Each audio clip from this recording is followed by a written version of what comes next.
Hey there, this is Katherine Cartwright. Welcome.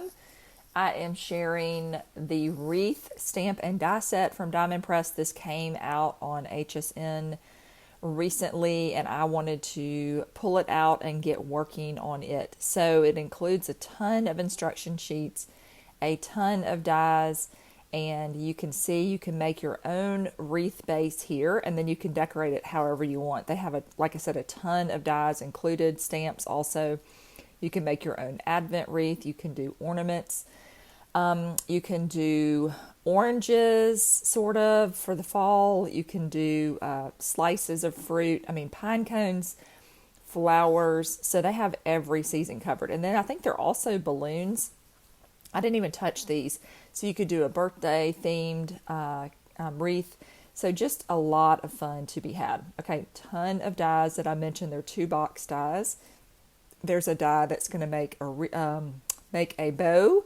You've got some fun foliage on here, and then here that funny shaped die is the one that you're going to use to cut your wreath base. There are numbers on here on this stamp set, some sentiments, and then also a little candy cane, which I love because I love candy canes every season. One of my favorite holiday candies. Okay. So I'm going to jump right in. I'm going to create this wreath. So to do that, they instruct you to cut 4 pieces of cardstock. And my cardstock's probably 100 pound, I would say, for the base. You probably are going to want to, especially if you do an advent calendar, I definitely think you will want to double and make it stronger because I just found that the 100 pound was probably not going to be enough to have all of the weight of the little boxes. And the boxes aren't super heavy, but it depends on what you fill them with if you want to, which I definitely am going to fill mine. And so I definitely consider doing a second layer for your base to make it sturdier. You could not cut chipboard through the marquee. That would be too thick, but you could use some, cereal box material, I guess. And if you had another machine, you could use that. And anyway, you could possibly use that to cut a thicker wreath. But you would need to try that in another machine. I would not recommend that in the marquee because you can only go up to like a certain pound weight of paper. So anyway, just depends on what you're using, but you could make a thicker wreath for sure. Okay, so that's the point of that. And then you're going to take these pieces and line them up. And you're going to put circles, these circles that are included, you're going to die cut 4 of those out, and then you're going to use that to basically tie this wreath together. Now you could add some ribbon around this wreath if you wanted to decorate it more or less. You could use some burlap or something. I was thinking about that today, using some burlap burlap ribbon, I should say. And you could add that for a little rustic element. So there are a lot of things. You can make a bow to go on there, a lot of things you could do. So let me get this last one on here, and that is how easy it is to create this wreath.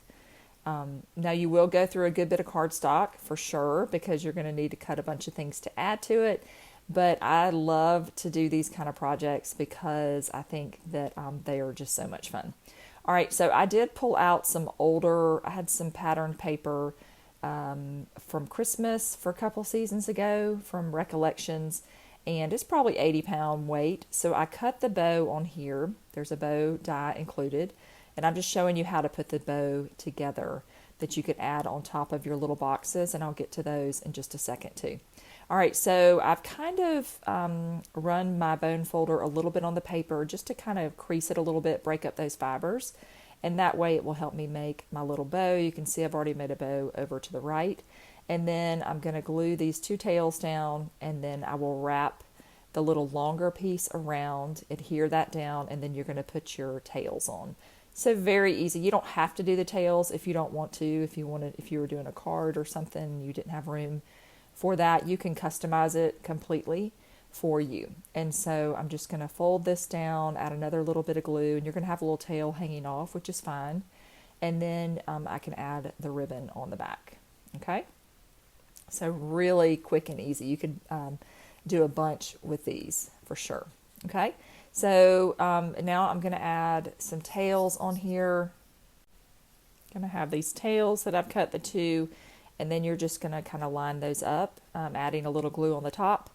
And then that is how quick and easy it is to put these little bows together. So you could add these on top of your boxes that I'm going to show you in just a second. But I wanted to mention the bow in case you had any questions on how to assemble that. Very, very cute. All right, so I did a bunch of boxes. I think they mentioned if you want to do the advent calendar, you need 12 of the bigger ones and 12 of the smaller ones. And the bigger one is about 1.25 by about 2.5. And so it's a good size, and I'm going to write that down because I never can remember. I've started doing this in videos because I can't ever see when I videotape. So 1.25 by about 2.5 is my estimate on there. So now I can remember when I'm recording and I can see, and I'm just checking my work too. So really, really cute. And then the smaller one, I have cut these as well.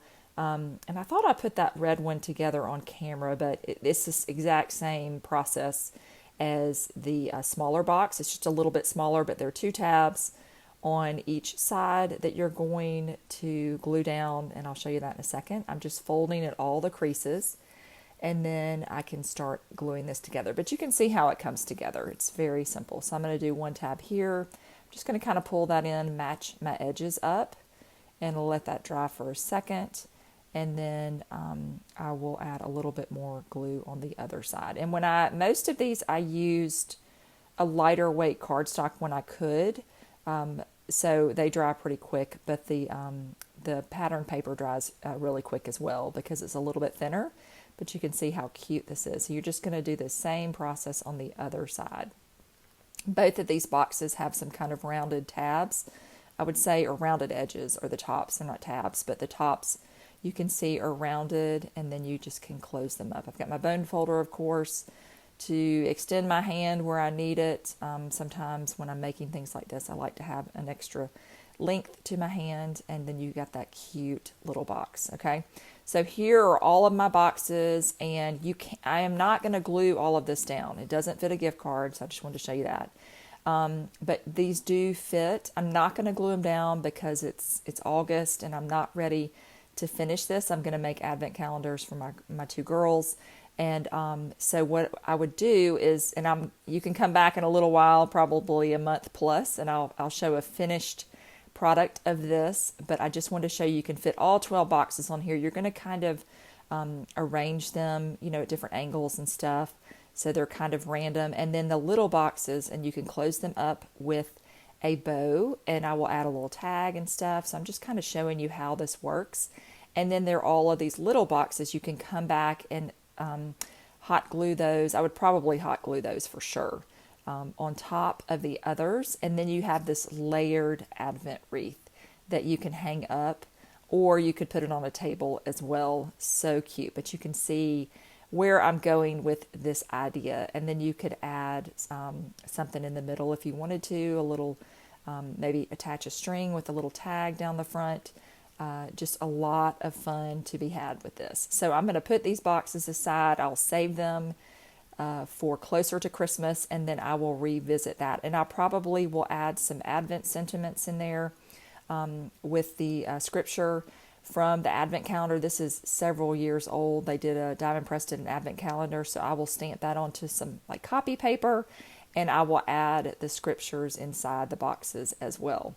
So be sure and check back on that, and I'll show you the finished product. And so I also wanted to do another wreath, and I will finish this one. I did the fruit here. There's a die, circle die, the same circle die you used for the to assemble the wreath. And then I've got all of these pieces for the pine cones. Now on the pine cones, it's got instructions on there. You're going to use so many of the small ones. So we've got a small, medium, and large. And then you're going to take a paintbrush or something small like this and roll your edges. It really makes a difference to me. You could do it flat if you wanted to, but it makes all the difference in the world to take this extra time to do it. It kind of looks like I have colored the paper, but I have not. It's just that you get the shading with the light So that's very interesting. You can see these are the exact same pieces of paper. I have not done anything to them but roll up the edges, and you can see what a difference it makes. And then you're going to put your layers together, and I'm going to go over that in just a second. So again, there's the small, the medium, and the large. Okay, and I'm just making sure I've got the right ones together because I've curled up the sides and it's a little bit hard to see which ones I am using. Okay, and so I'm just finishing these up, but I wanted you to see, you can see I've got a huge container of them that I'm going to put together. I think it says to make 7 pine cones. This is by far the most time consuming part of this project, is to sit there and roll up these edges, but it is so worth it. So die cut a bunch of these and watch some TV, put them together, and you're going to have these really fun pine cones. All right. So the instructions are to put 3 of the small ones together. And this part will be completely up to you. You can layer these however you want. You can add foam in between every layer if you want to, if you want a really huge pine cone. I think I did mine between the sections, so the small, the medium, and the large. But we'll see what I did here on camera because I don't remember. So you're going to put those 3 together, and then it says to have 2 mediums together. So I'm going to have those 2 mediums together, and then you're going to have 4 larges, which I'll do in a second, but these are 2 mediums.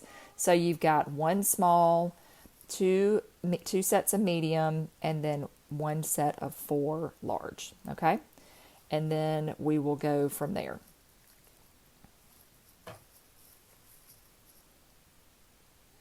Okay, sorry, my cat was interrupting, asking to go out. All right, so I have this ready to go, and I'm going to get this last little bit together. So I've got the small here, and I am going to add the medium on top, and I'm using some foam here. I've just got some little foam squares, and then I'm going to put my 4 large ones together. You could layer these up, like I said. You could do these with a foam dot in between each one if you wanted to. On some of these, I kind of just did 2 together, and then I would add a foam dot. So they're kind of different sizes. I'll show you that in a minute. But that part's completely up to you. So you're going to make the little section of 4. So you're just starting from the smallest, and you're kind of building your way up. So you can see how cool that looks. Then I'm going to add that on top of the medium, and I just kind of smush it in there. And I'm going to add a second layer because I probably should have put, I think I ended up liking it with 2 large and then a foam dot and then 2 more large. I think that was my final decision on these. But again, they all kind of look a little different because, you know, they're very homemade, and which is what I like. If I went and pulled a pine cone out of my yard, they're going to look different too. Different shapes and sizes and different elements on there. Okay, so here's the medium again that I'm going to add on the top, and I added 1 more foam dot there. So that is my first little pine cone, and look how cute it is.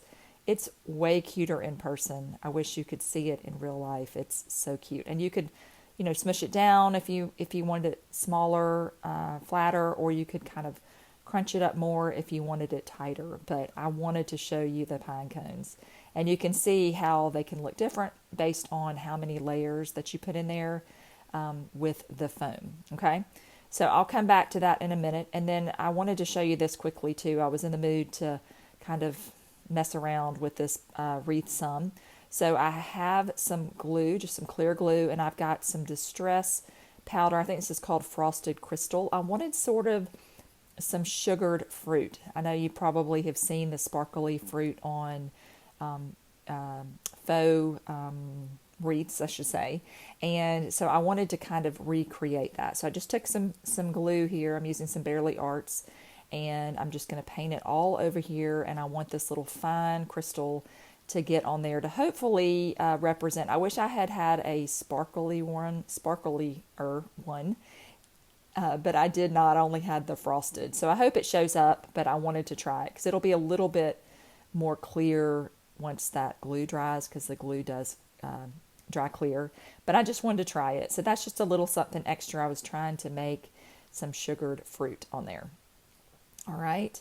And here everything is ready now. I have die cut to save time. I did the wreath in a darker green, and then I die cut a bunch of the branches that are included in this set, and I went ahead and glued them down just for time's sake. And then I was just going to show you again, that's that frosted crystal. You can see a little bit of it. It's even in person, you can see it a little bit better. So I kind of achieved my sugared fruit idea. And here are the adorable little pine cones. Cannot stop with them. They are so cute. And the paper that I used, and then here's some holly leaves too. The paper that I used for most of my pine cones was from scrapbook.com. It was the Harvest paper pad, and I don't know the weight of it. I want to say it's between 65 and 80. So it was a good size weight, I should say, for making the pine cones. I did have to supplement a little bit of cardstock because I ran out of the Harvest color, the paper in the brown that I wanted to use. And so I had to make some adjustments there, but I just used some cardstock that was probably 100 pounds. Okay, so now I'm just going to start laying this stuff around. I've got the fruit, I've got the pine cones, and then I have those darker holly leaves that I'm going to use. If I had had a little bit more time, I probably would have added some gold to my holly leaves on the edge. I think that would have been fun to kind of jazz it up even more, but I ran out of time, and I really wanted to finish this and get it done because I have a lot of partial projects going on in my craft room right now, and so I need to be finishing some things up. So I wanted to get one project done for sure today. All right, and then I'm just kind of laying out where the holly is going to possibly go. And then I am going to use some thinner foam. I am using a larger, higher foam piece for the fruit. And then I'm going to go just a little bit lower with the foam on my leaves, just so I can make sure that they get under there. All right, so I've got most of my stuff attached. And now I've got some hot glue. I am going to pull out the hot glue here to get my pine cones on there. And I'm sorry, I'm a little out of camera. I am going to show you a picture of the finished project in a few minutes. But I'm just kind of laying those down and making sure that they are sticking well. But I would definitely use hot glue for this. I think the flowers are fine because they're really pretty much one-dimensional. But these little pine cones are not super heavy, but they definitely have a little heft to them, and I wouldn't want them to fall off. So I'm going to give a generous squish of hot glue on here to get them to stick. And I got a little runaway there, so let me grab him and stick him on there. And you want to let this dry. It won't take too long, but just a lot of fun. And again, I can imagine doing this for Halloween as well. If you got the wreath set, let me know in the comments when we reach the conclusion in a couple of minutes. I want to know if you got it and if you've made a wreath or if you have any other wreath ideas. I think this would be fun for a baby shower. You could do that and have little boxes on there. And now I want to add some ribbon to the back of this. And I'm going to make a mistake on this in just a second. And I'm just kind of trying to decide maybe how I want it to hang or where it's going to go. And then I just flip it over. And there was a circle, and I said, okay, that's a great point. We'll just start there and see how it goes. Now, I put the ribbon in the wrong way. I wanted that beautiful kind of velvety side to show forward, but my brain just kind of cramped for a second, and I realized that I did it totally backwards. So you're going to see me pull this off in just a second. But I've got my little hot glue gun here, and I've got my little Totally Tiffany hot glue holder. I picked that up a while ago. Earlier this year, I got one for myself and my daughter, who is a teacher. You know, you got to have hot glue for everything. And so I have loved it. I don't know if they still make that. I know a lot of the Totally Tiffany stuff is not available, at least not right now. Hopefully some of her stuff will come back, but I love the little hot glue holder. And so that's what's over there to the left, if you're wondering. It actually has been really valuable for me. I don't hot glue much, but when I do, it really helps me not be quite so messy. All right, so I had to peel this off. You can see it's very messy on the back, but that's okay. Nobody's going to see the back. And then I'm just got to add some more glue in there because the glue stick, of course, ran out at the most inopportune moment. But I'm going to get this finished. And now I'm going to put this beautiful velvet ribbon the correct way. And I'm going to burn myself a little bit there too. I had my tool and then I just got lazy. So be sure and be careful with your hot glue. And then I can pull off any little strings that I might have. All right, so here is the finished wreath. It ended up being so pretty. I'm going to hang it, I'll probably hang it outside my craft room door. But I think it would be really fun too to make wreaths for your bedroom doors. And so at Christmas time, when someone comes, you could either make an Advent thing or you could just have kind of a welcome wreath. A lot of fun to be had with this, but be sure and check back. I'll let you know when I get the other one finished, but I hope you enjoyed and learned a little bit more about this kit. Leave me a comment and let me know what you think. Happy crafting. Thanks so much for watching and have a great day.